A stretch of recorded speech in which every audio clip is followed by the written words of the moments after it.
Okay, let's talk about the avatars in Marvelous Designer. I want to talk about the custom avatars that they have already, and then I want to also talk about how you can bring in your own avatars. So when you launch it, I feel like by default it's on Garmin, but if I double click on avatar, you'll see the folders here. I can see that there's female, kid, male, Sansar, and V1. Okay, this is the version 1 characters. I'm just going to go to the current ones here, and I can see if I hover over this, it gives me a preview of the characters. And basically, these are the characters that we would essentially be dressing. Okay, so if I double click on one,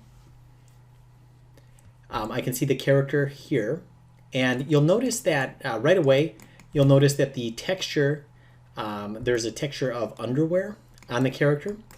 If you didn't want that for whatever reason, you could go into texture and they have options. Okay, they have the underwear and the nude version. So what I could do is I could select this, and then over here in the property editor, I could drag this and it would swap it.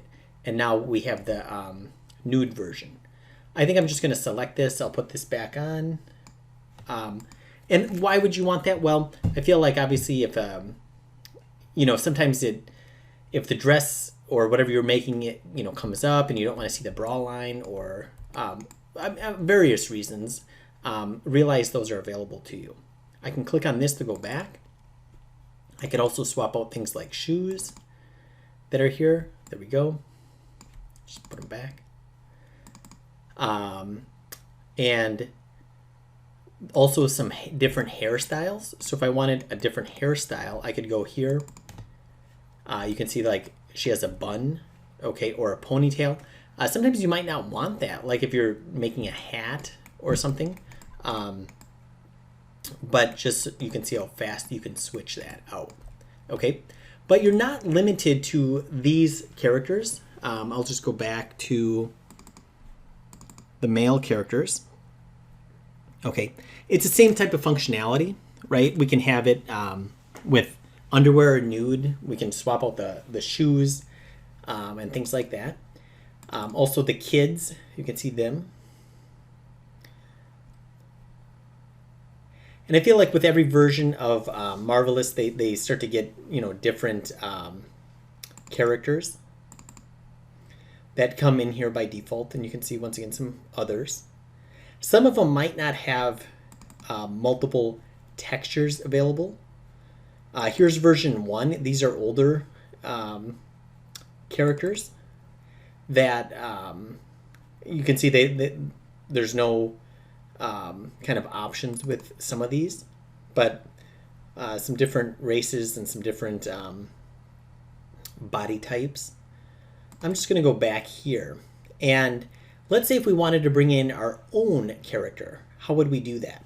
Well, I could go into Maya, and I could, let's say if I was good at modeling, I could model my own character. Otherwise, I could go to Window General Editor's Content Browser. And in here, they have some kind of, under Sculpting Base Meshes, under Modeling, some default characters. Okay. And I'll just grab this human body. You can see that they have a human body. They also have a female character and some different ones. So I'm just going to go ahead and drag this on here. And if I press F as in frame, I can see here's this character. And to get this character into Marvelous, I could simply select it, export selection. I'm going to save it on my desktop for now. And I'm going to call this Maya. I'll just call it Maya, okay? And I'm going to say male. I'll just say male. That's good. FBX, that's fine. Okay.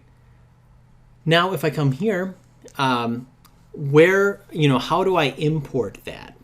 Well, what I could do is, you can see here it is, the male. I want to make a folder like in here. The easiest way to do that is I can right click and go to copy path. So I'm just right clicking on any of the folders, copy path. And then if I go to my folder navigation, I can just click up here and Control V to paste or to find that path.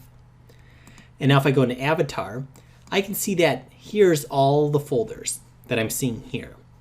I'm just going to include the new Maya folder right here. There it is. Okay. Now, if I go back here to Marvelous Designer, if I click back and then go back into Avatar, I can see that here's my Maya character.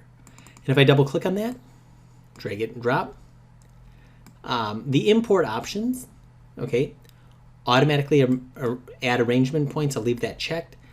Daz Studio, that's something that I'm going to talk about next. Okay, bringing a character from Daz Studio.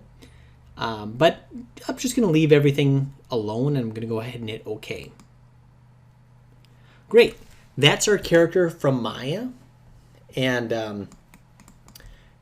I always have access to that character. So if I wanted to have other Maya characters, I could just find this location of where that's saved, and I could save all my characters in this location.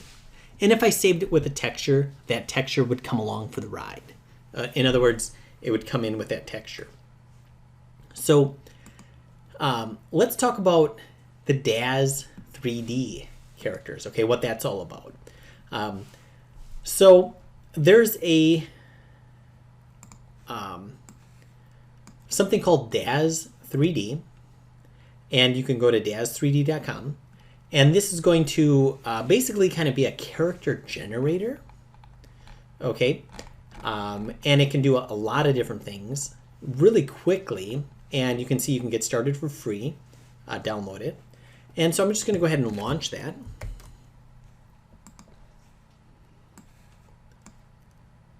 And I feel like this is really cool. So I'm just going to go ahead and connect to log in. And you can see that there's some tutorials. I'll just close that for now. And I'm going to go to Figures. I'm going to click on Genesis 3. And then Figures down here. And you can see that they have the Genesis 3 female and the Genesis 3 male. I'll just double click on the female. And I can see that it's going to load into my scene. Okay, great. And if yours doesn't look exactly like that, it might look like this. Okay, this is the kind of the default look. But you can go here and go to Texture Shaded. It's going to give you more of what it's going to look like in Maya. And you can see that you can rotate around the model here. What's cool about this is if I go into over here, I can go into like posing, and I can select it, and I can start to rotate. Okay, that would be kind of weird if I did that. But or I can go to shaping, and I could go to different body parts, like let's say the head.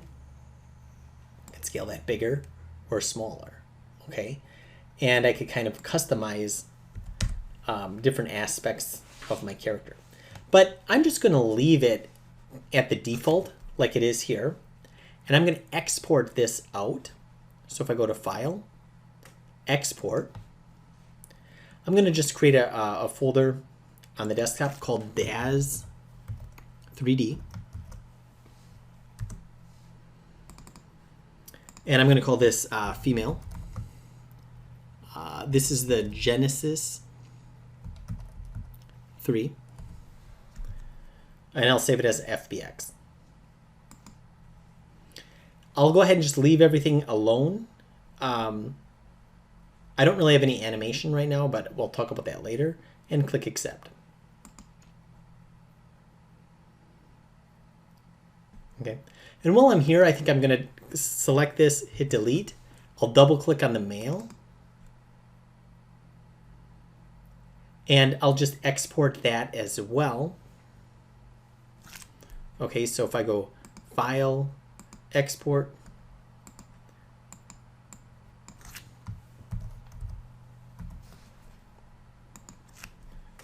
leave everything alone and click Accept.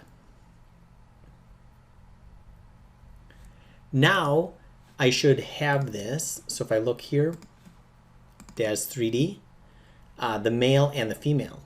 So now, if I want this to be accessible in here, I'm just going to go click on any of these folders, click on copy path, then I'm going to paste it, go back to avatar, and now I can go to, let's say, Daz 3D and drag it on here. Okay. Now you won't see it right away, so you have to go back one directory, and then if I go back into avatar, I have Daz 3D. Now I should be able to grab one of these, drag and drop, and click OK.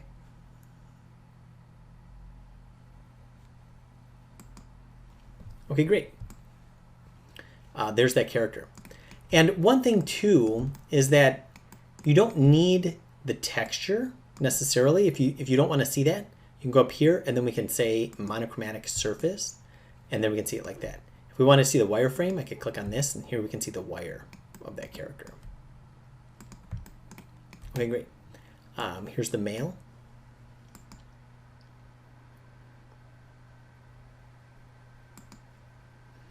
And I can see that. Okay, so now we've got kind of a lot of cool options here. We got the default ones that they have. We also have our custom ones from Maya, if we wanted to, or the custom ones from Daz Studio.